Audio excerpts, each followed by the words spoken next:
How to find a job as an electrician. Become an electrician. Why not? It seems like a good idea. They get paid well, and electricians, they're never out of work. You can find a college willing to sign you up to any training course to become an electrician. What you can't find is a position to actually work as an electrician and learn things you need that money can't buy, and that's experience. So what is the best way to get a position as working as an electrician to aim forward to having your own business? Toolbox talks for electricians, helping electricians reduce stress, gain back time, and earn more money. Welcome back once again. My name is Ben Poulter, your host, and today we're not talking about being an electrician. We're talking about how to become one. How do you make a start in the electrical trade and progress up to becoming a fully qualified electrician, where you can run your own business, your own customers, with your own time schedule? Because that's got to be the goal, right? Now, I know there's a lot of guys out there, electricians, that are happy to work for an employer for many reasons, such as there's regular monthly pay and they get holiday pay, and the company actually finds you work for you to do every day. You don't have to worry about any of that. It's an easy life being an employed electrician, I think.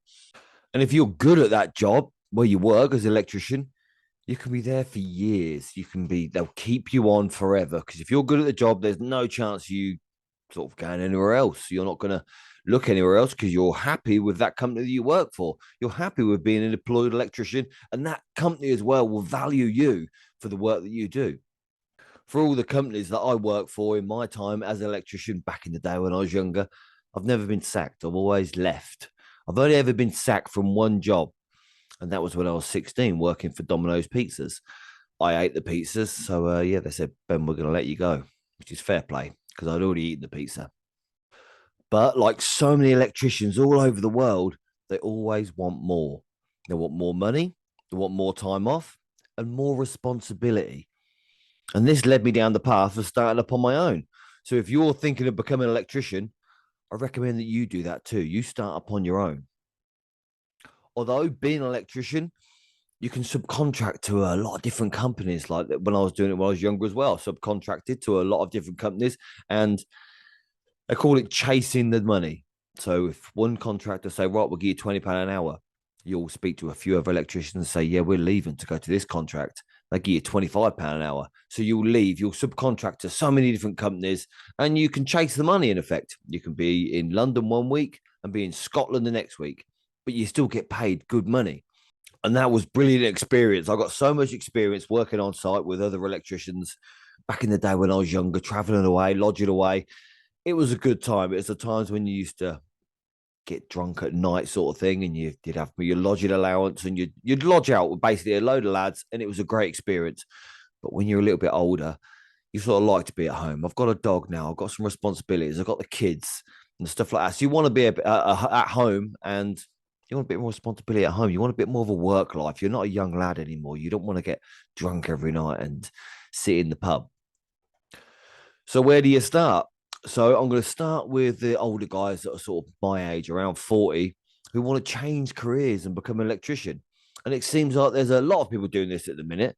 And I think it's a good idea. Fair play to them. Because if you're not happy with the work you're doing every day, then yeah, do something else. But firstly, before you look into becoming an electrician, have to think why you chose to become an electrician. Because there's 100 electricians out there that will work for £150 a day, maybe on site or maybe in domestic premises as well, where they are running their own business. They'll do work for £150 a day. Well, you can earn that much stacking shelves in a supermarket without having to train or do exams for the next 3 years. So if you're just happy to work sort of for £150 a day, and that's all you need to earn, that's all the money you want, then yeah, don't go ahead and become an electrician and retrain for 3 years, because yeah, you can do that in Audi or Lidl, I think, stacking shelves. So you can get quite good money doing that. So I wouldn't go all out and become an electrician. But there are also plenty of electricians out there that haven't got a certificate to their name. They're good at the job, but they didn't want to do the paperwork side of things and didn't want to get sitting guilds qualifications. They didn't want to get that piece of paper, which is so valuable these days. If you've got a bit of paper, prove that you can do it. That's your first step.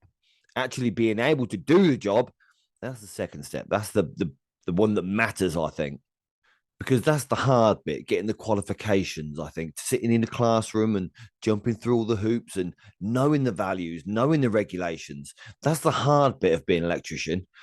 The bits on site is I find that more fun, actually doing the work, doing the hands-on work, fixing things and making things work perfectly, beautifully, and safe. That's the best part about being an electrician, because you can walk away from a job knowing that that is a fantastic install and you're proud of your work. The sort of you get work satisfaction, I'd say. And if you go all out and do the paperwork side of it and get the qualifications to say you are actually a qualified electrician on paper, it's going to help you a lot more in the future. So, depending on your financial situation, the course can cost you around 7 grand, which, yeah, is a lot of money. And this is just the money side of things. It's not just the money you've got to look into spending, it's the time you've got to take for the studying and the training to know actually, well, you've got to pass the exams basically. So you've got to sort of study to be able to know the knowledge to be able to pass the exams, the basic knowledge of the electrical industry.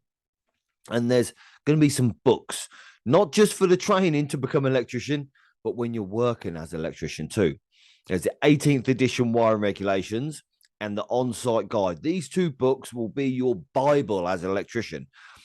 And they're not cheap either. I think they'll cost you, both of them, around £150, but you'll have to keep upgrading them over time as well, because there's different amendments that come out.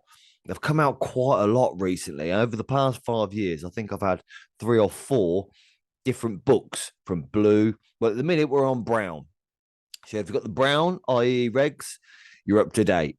I think there is a brown one with the amendment 2 in it as well. So you've got to upgrade that to get the latest books. You get the latest regulations. That's what you're going to need for your exams and the training to become an electrician.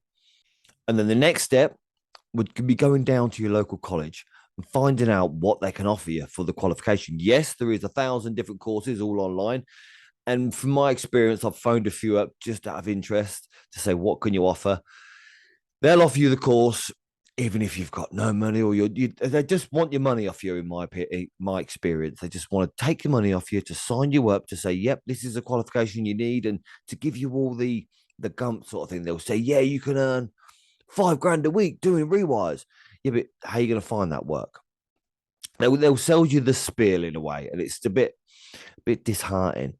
So go down to your local college where you know that they're going to be there. There's someone there you can talk to and have a sit down with someone, and you can figure out a time schedule of how long the training is going to take and what qualifications you're going to get from that training, and whether you can be funded for that training or you've got to pay for it yourself. So there's a lot of things to figure out. Talk to people, find out exactly what you're going to do, because that's the paperwork side of things. The main part is going to be the experience, and that money cannot buy. And I would highly recommend getting a job as an electrician or an improver, as you can get on site. This can be done by applying for jobs in your local area on maybe the job sites. There's jobs on there for improvers or electricians' mates, so you can apply for them. I think they're through agencies, maybe, just to get your foot in the door, just to get a bit of experience before you go all out and spend 7 grand on a course.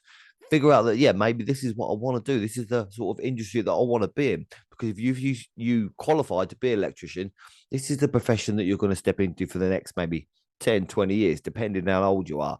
And it's going to be your stepping stone for retirement. But if I was to start all over again at the ripe old age of 41, yeah, I know I don't look it, but or sound it maybe, even if you listen to this on podcast. But yeah, I'm 41, and I would contact local electricians and electrical companies and ask them for a position. Even if you start out as a labourer on site, while you move up that way, sort of thing on site, you can get there, you get to know them, you get to know the managers, you get to know maybe the brickies, the plumbers, the builders, you get to know sort of in that trade. And you can ask their experience, like, how did you train to be an electrician? How did you train to be qualified? And you can sort of see the same stepping stones that they did. They say, yeah, I had help from this company which we work for, and they helped me get registered with this college to do a training course. Then you can say, right, I'd like to do that same path. And because they've done it before, it'll be a massive advantage for you. But another thing I'd do as well is I would physically walk into the office of an electrical business and have a conversation with the manager. Maybe ask, look, can we have a cup of tea? Can we have a sit down?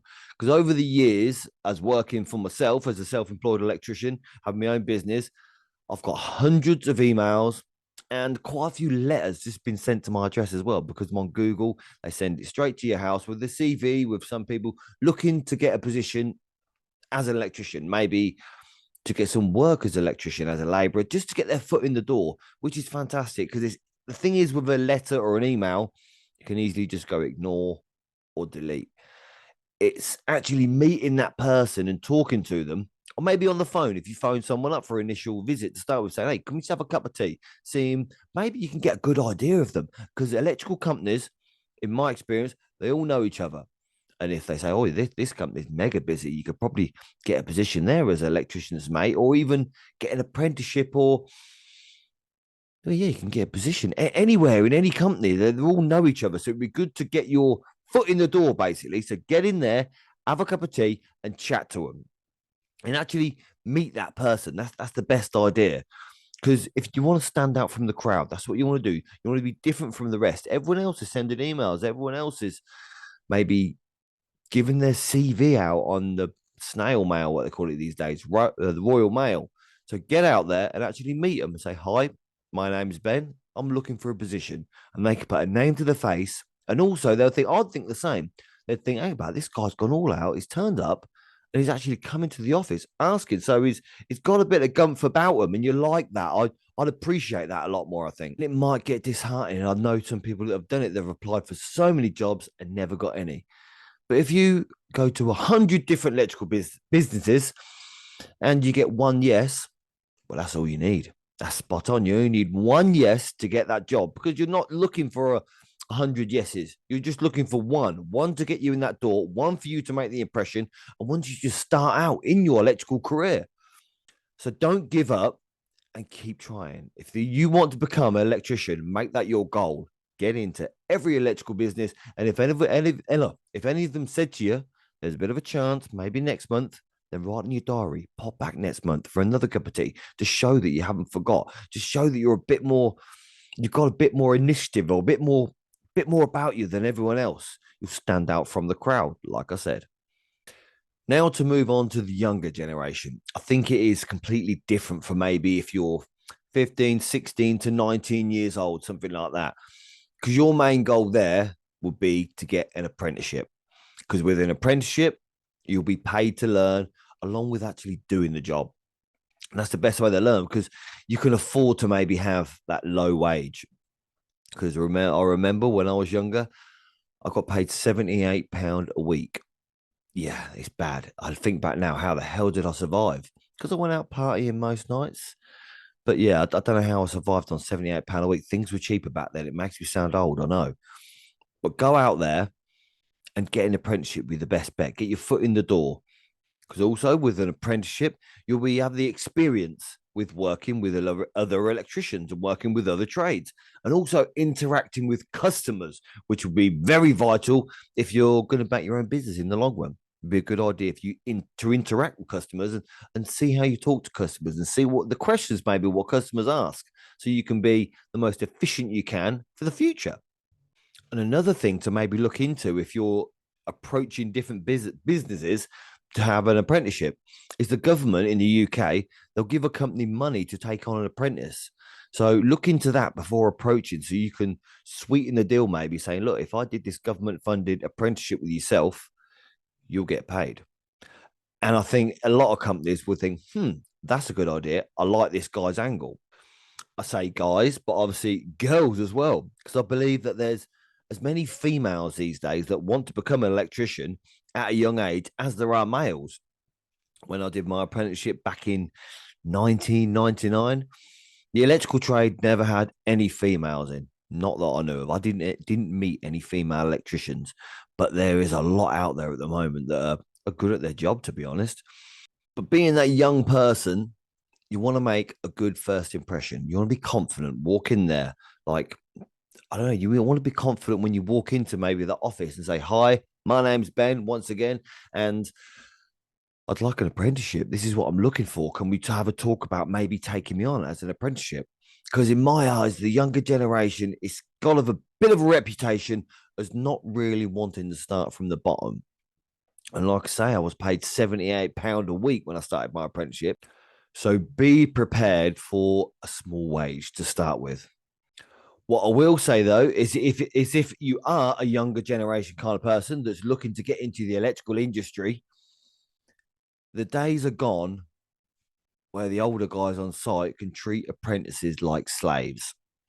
I don't agree with it, and I don't think it's fair at all. If someone below me on site asks me a question, however stupid it may sound, I'll always do my best to explain. And I am a fan of the banter and sending the lads for go down the wholesalers with some sky hooks because yeah, it's funny and it's good banter, I think, to them to get to know as well that you'll get sent for some stupid things, sky hooks, sparks for the grinders, all these sort of things.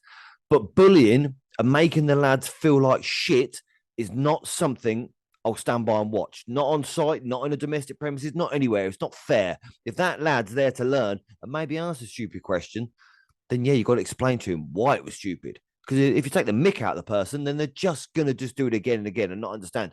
Or maybe I've seen it in the past, they're going to go home and quit because they don't like the way they're treated. And maybe the younger generation, my kids themselves, they're not susceptible so much for the banter that we got maybe when we were younger. It was hard graft. So these days, just help them out a little bit because basically these kids are our future. But the main thing for anyone wanting to become an electrician, whatever age you are, I would say, is make a plan. Because I always remember this: if you fail to plan, you plan to fail. And figure out where you want to be and how you're going to get there, and just take one step at a time. And then before you know it, you'll be qualified and thinking about starting up on your own. And on that journey, you can also join the Toolbox Talks for Electricians Facebook group. And remember, there's no such thing as a stupid question. Ask away. Someone will bound to help you out and answer you. So have a wonderful day, and you'll hear from me next Monday and every Monday at 6 a.m. So until next time, I'll see you again. If you enjoy the Toolbox Talks for Electricians podcast, make sure to leave a like, maybe leave a comment, and subscribe to the channel for a new podcast every Monday, every week. Let's carry on.